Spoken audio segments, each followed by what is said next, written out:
pemirsa, selamat siang Pak Gito. Senang sekali hari ini kita bisa bertemu kembali. Dan hari ini kita akan membahas produk yang sedang mencari agen di seluruh Indonesia. Kita langsung aja ya Pak Gito. Baik, Bu.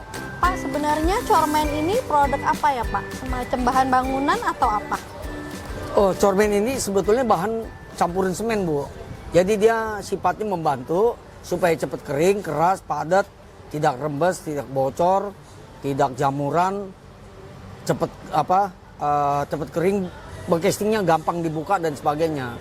Ini saya ciptakan dulu, menyambung pembicaraan yang dulu ya Bu. Jadi waktu tahun 80-an itu banyak orang yang ngebangun pada pakai kayu, pakai genteng dan sebagainya. Makanya kita ciptakan ini. Setelah saya riset, dapatlah merek Cormen, Cor Semen gitu. Oh, ya. Ini cara pakainya bagaimana? Cara pakainya sangat mudah, Bu. Jadi kita ambil wadah, misalnya ember atau drum ya, campurin Cormen sedikit. Nah itu untuk gunanya pasang batu kali, pondasi, slope, pasang bata, plesteran dan lain sebagainya. Pokoknya hal-hal yang berhubungan dengan semen, pakailah Cormen. Jadi kalau pakai semen, ingat Cormen. Perlu bukti, coba sendiri. Ini bentuknya tepung, serbuk, atau kayak cair atau bagaimana? Ini bentuknya seperti cair, Bu. Jadi 1 kilo ini untuk 5 sampai 10 sak semen. Harganya murah sekali. Tapi keunggulannya sangat dahsyat. Itu sudah dipakai banyak sekali, Bu, sama orang-orang. Jadi semen pas mau dicampur di air, airnya itu dikasih Cormen dulu. Betul. Jadi Baru kan nanti dicampur. semen, pasir, kolar. Kita campurkan. Kalau kita aduk kan pakai air. Airnya dipakai Cormen dulu. Gitu loh. Oh, tujuannya untuk meningkatkan kekuatan Betul. tembok itu. Kekuatan beton. Tembok, pasang bata, atau terutama pondasi ya. Pasang tiang cor dan sebagainya gitu, Bu. Itu banyak dipakai untuk kolam renang misalnya. Kan bisa rembes. Nah, itu pakai ini nggak rembes, nggak jamuran lagi. Oh. Terus tembok yang pakai Cormen dan tidak pakai Cormen, bedanya apa? Sebetulnya kalau kita lihat fisiknya sih nggak terlalu beda ya, Bu. Tapi kalau kita pakai Cormen, di plester itu tembok, otomatis dia cepat kering. Satu. Kedua, ya, waktu kita pantek pakai paku, nggak mempan. Mesti pakai paku beton. Kadang-kadang pakai paku beton juga nggak mempan, mesti dibor. Tapi kalau seperti nggak pakai Cormen itu empuk. Coba dah perhatikan. Oh, jadi ciri-ciri tembok yang sudah ada Cormennya ini, dia lebih sulit untuk dipaku. Betul. Lebih kuat. Ya, lebih kuat. Dan anti jamur. Anti jamur. Dan juga dia anti retak, anti rembes. Iya. Saya pernah bilang ya, orang tuh pakai kayu, pakai genteng. Kayu itu ada umurnya, bla bla bla. Genteng juga ada umurnya. Makanya dicor aja. Nah, dia lebih bagus untuk dicor. Apalagi zaman sekarang kan pakai bondek ya, pakai wire mesh. Dulu aja tuh pakai triplek udah sangat bagus. Apalagi sekarang gitu loh, pasti lebih kuat. Oke. Ngomong-ngomong, Cormen ini udah ada hak patennya atau bagaimana Pak? Oh, kalau hak paten, Bu, jadi begitu kita udah pasarkan dan mulai sedikit, lalu saya langsung buatkan hak merek intelektual, yaitu ada nomornya, Bu. Cormen maupun Antitok itu ada nomornya ya. Jadi bukan hak paten, Ibu salah. Jadi hak intelektual itu ada 3 macam, yaitu hak cipta untuk nyanyi dan sebagainya, hak paten untuk menemukan sesuatu, misalnya dulu tuh jembatan layang dan sebagainya. Nah kalau ini hak merek intelektual namanya. Jadi kalau kita udah pasang ini, jika ada orang yang palsukan, kalau sekarang malah lebih ketat, Bu, bisa didenda pidana maupun perdata.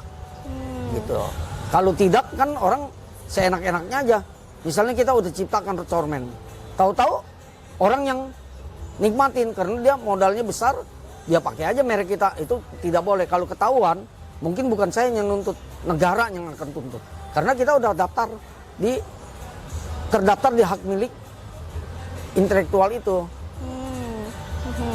Tapi ini tidak mengandung bahan-bahan kimia berbahaya kan Pak ya? Oh, ini cormen itu tidak bahaya, tidak beracun. Misalnya ibu taruh di drum.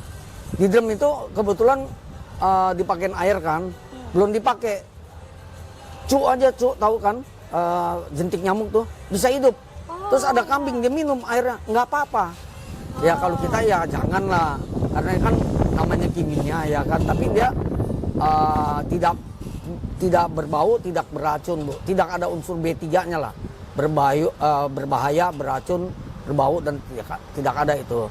Karena kita juga tahu ini yang pakai kan banyak kan tukang-tukang, kesian nanti dia gajinya nggak seberapa, bisa sakit dan sebagainya. Saya nggak mau itu. Dari kekuatan, menambah kekuatan tembok, cormen ini juga keunggulannya dari sisi waktu ya Pak ya? Oh ya, kan nyetar dahulu saya udah terangkan. Pengeringan normal tuh 28 sampai 31 hari. Tapi dengan pakai cormen, ibu waktu ngecor asal tatakannya jangan dibuka ya, sampingnya kiri kan langsung bisa dibuka. Nah, tapi kalau seperti untuk misalnya di dakcor, sebaiknya back castingnya tuh jangan dicabut dulu Bu, sampai ya kira-kira 2 minggu sampai 3 minggu lah, baru bisa itu. Jadi pengeringan dalamnya tuh udah sempurna. Jadi keuntungan cormen ini hasil selamnya, kekuatan tekanannya itu menambah kekuatan beton, dan pengeringan normal biasa 28-30 hari. Kalau dengan cormen 10-14 hari kerja sudah bisa. Bahkan kalau seperti untuk sampingan-sampingannya Bu, itu mah habis dicor sore juga bisa dibuka. Makanya di situ saya kasih keterangan di brosur 5 sampai 10 sak semen untuk 1 kilo. Harganya juga relatif murah. Kan saya janji dulu ya, karena saya tuh dari engkong dah, istilahnya ke orang tua maupun ke saya tuh lahir di Indonesia. Kita mau membantu nih bangsa kita, jangan sampai dikelecehin terus-menerus gitu loh Bu, sama bangsa asing lah misalnya. Saya nggak tahu bener apa enggak, tapi saya tuh ada berniat untuk rakyat Indonesia itu supaya tambah sejahtera kalau dia pakai cormen gitu. Ya, karena bisa menambah kekuatan rumah, jadi nggak cepat rusak ya Pak ya? Ya, kalau dia dakcor otomatis ya untuk seumur hidup lah, kan kira-kira kayak gitu ya kan. Tapi kalau genteng kayu kan itu ada umurnya. Oh ya, ngomong-ngomong soal kayu, ini ada produk anti-tox. Bisa dijelaskan Pak, anti-tox ini apa? Jadi anti-tox ini memang saya agak sedikit berbahaya. Di situ juga ditulis jauhkan jangkauan anak-anak, dari jangkauan anak-anak. Karena memang ini untuk anti hama sebetulnya Bu. Tapi karena mereka bisa pakai untuk kayu, kita bilanglah anti rayap. Karena di Indonesia itu kan iklimnya tropis ya Bu. Jadi seolah-olah tuh tanah itu nggak ada apa-apanya. Tapi di dalamnya tuh banyak rayap Bu. Misalnya apalagi bekas di apa tuh pohon-pohon ditebang misalnya kan, ditebang kan dalamnya masih ada akar. Ingat, rayap itu makan kayu. Jadi walaupun dia tinggi, dia bisa naik Bu ke atas. Itu namanya rayap. Yang laron itu Bu, itu dia jatuh ke tanah selubang jarum pun nanti dia, karena di situ ada kayu, ada ratunya. Kalau anti-tox ini cara pemakaiannya bagaimana Pak? Ini juga mudah Bu. 1 liter ini bisa dicampur dengan 5 liter air. Ya, misalnya kita ada pohon banyak kutu-kutu gitu. Ya, sebetulnya kalau nggak dicampur kan memang pasti lebih bagus dong. Cuman kan biasanya kalau orang sini tuh, wah kalau nggak dicampur nih mau ngirit gitu. Ya silakan aja. Tapi jangan banyak-banyak airnya. Paling banyak 1 liter itu sampai 5 liter air campurannya. Ini juga sama Bu, saya bikinin hak mereknya, hak merek intelektualnya saya buatkan. Setiap 10 tahun sekali kan diganti Bu. Itu kita mesti perpanjang lah istilahnya. Kalau sekarang nomornya mungkin nggak diganti, tapi kalau dulu nomornya diganti, Bu. Oke. Jadi cara pakainya ini dicampurkan dengan air. Terus kayunya disemprot bisa, direndam bisa, dikuas juga boleh, gitu. Cuman biasanya kalau kayu tuh mereka lebih senang direndam ya. Tapi kalau bikin pondasi, ini kayak uang dibuangin, dikucurin aja di pondasinya. Supaya apa? Rayap nggak bisa datang. Dari tanah, dia kan cari, kalau kita kan cari uang nih. Kalau dia kan cari makan kan. Ya kalau kita cari uang untuk makan, kalau mereka hanya cari makan. Bukan cari uang. Makanan mereka itu kayu. Jadi kayu ada di atas pun dia akan naik terus. Oh, jadi waktu bikin fondasi ini dituang aja? Boleh. Oh, boleh. Ya. Tapi lebih bagus memang ini untuk tanaman. Cuman kalau di tanaman biasanya kan itu ada linknya ya. Jadi saya nggak masuk. Ngapain kita di dalam negeri aja udah bagus? Cormen itu memang udah bagus gitu loh, Bu. Ini Bapak kan lagi cari agen nih di seluruh Indonesia. Ya. Bisa dijelaskan kepada pemirsa kira-kira persyaratannya apa? Sebetulnya sih persyaratan sangat mudah ya, Bu ya. Cuman memang zaman sekarang ini kan ya sedikit banyak mesti ada modal. Lain lagi dulu kepercayaan. Sekarang juga sama, hampir sama-sama aja, beda tipis lah. Dia ada tempat, ya tentu saya akan kirim sekian dus supaya dia saya nggak sering-sering kirim. Kenapa? Kalau seperti toko itu atau agen itulah taruh bilang ya, bukan agen, bukan toko ya. Agen itu kita kirim 10 dus sama 50 dus sama 100 dus kan ongkosnya sama. Apalagi dia cuman namanya agen cuman 5 dus ngambil. Kan kita rugi ongkos, Bu, bolak-balik. Sedangkan bensin aja sekarang udah berapa? Tenaga sopir, kenek, bahkan ya bukan itu aja, tolnya, waktunya terbuang banyak. Makanya kalau dia mungkin banyak ngambilnya, misalnya ratusan dus, tentu saya kasih bonus lagi, Bu. Supaya apa? Kita juga nggak pusing. Baru dia pesen 10 dus, besok dia pesen lagi 20 dus, besok lagi 30 dus, nanti dia pesen lagi 10 dus. Ya kan? Buang waktu.